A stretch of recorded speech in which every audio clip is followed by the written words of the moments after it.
Otep à tous, bien-aimés frères et sœurs, les nouvelles du front RDC, elles sont bonnes. Vous savez,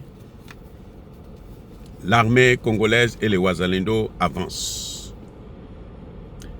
Nous avons aujourd'hui, hier, donc je vous donne la nouvelle d'aujourd'hui, c'est jusqu'à ce matin, il y a Ali Bongo et la colline de Kasake qui ont été complètement libérés.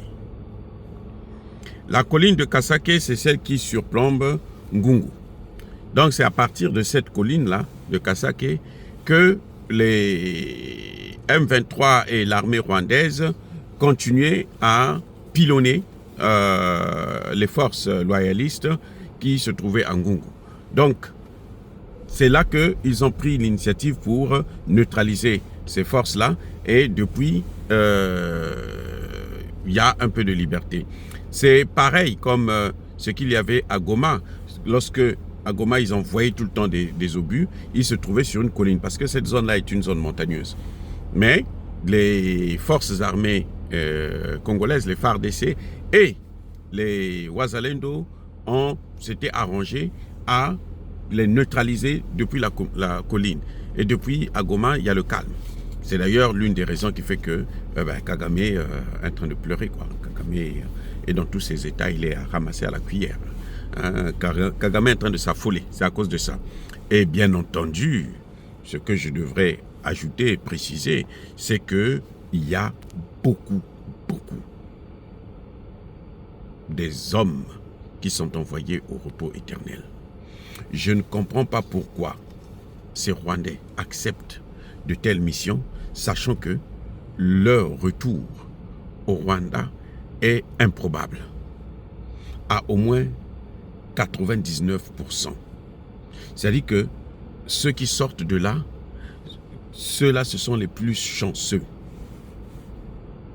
Puisque, en fait, sur le front actuellement, il y a deux choses.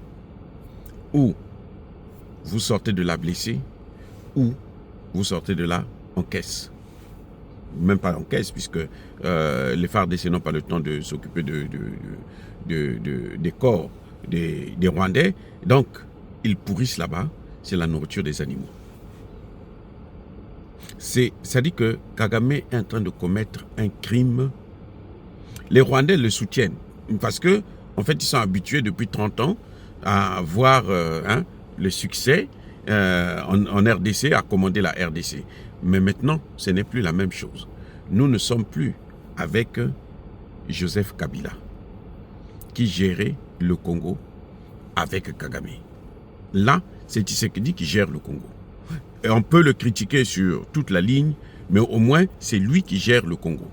S'il y a quelqu'un, il y a des choses à reprocher à quelqu'un, c'est à Tshisekedi. Et il prend ses responsabilités. Voilà l'avantage. Donc, je vous disais que, en fin de compte, les Wazalendo et l'armée congolaise, les FARDC, avancent vraiment avec détermination. Eh oui, ils avancent avec détermination. Tant pis pour quiconque se mettra sur leur chemin. Il sera écrasé et la caravane va continuer à passer. Soyez bénis, abondamment bénis par le Dieu des Kémites et par nos ancêtres angélisés.